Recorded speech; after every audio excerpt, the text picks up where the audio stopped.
Das ist der UR65, der super kleine Tinywhoop aus Kunststoff mit Brushless Motoren und nur 20 Gramm leicht.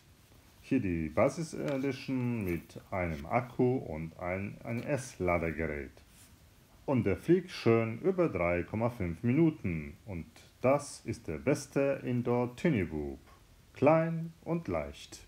Die Haube ist aus hartem weißen Kunststoff. Die Kameraneigung lässt sich an zwei Stellen vorne und hinten anpassen. Hinten ist der gute PH2 Lipo-Stecker. Der 25 mW Sender macht ein gutes Videobild. Unten ist der USB-Anschluss.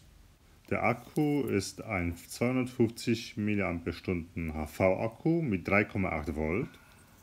Ein HV-Ladegerät ist dabei, der umschaltbar ist zwischen normalen und HV-Akkus.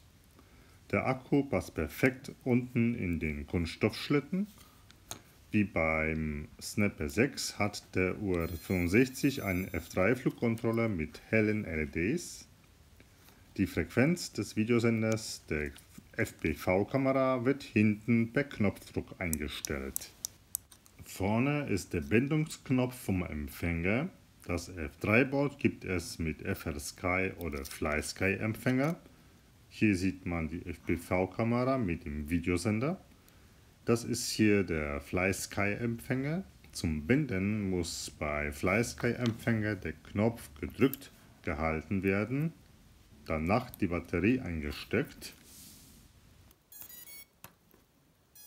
Die LED blinkt im Bindungsmodus langsam. Die günstige FlySky i6 Funke eignet sich hier perfekt. Ich habe auf der Fernsteuerung die Fly Plus 175 Firmware aufgespielt, die RSSI und LiPo-Spannung anzeigen kann.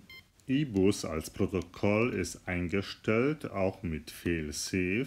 Man kann hier mit dem 10-Kanal alle Knöpfe nutzen und den RSSI-Signal per Kanal 11 zurück an Whoop senden und im OSD anzeigen lassen.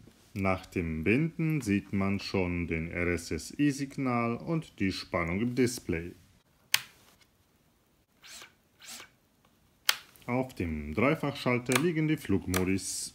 Der UR65 wiegt 20 Gramm und mit dem Akku 27 Gramm. Hier zum Vergleich der Snapper 6, der sonst gleich ist, aber durch Alu-Carbonrahmen schwerer ist.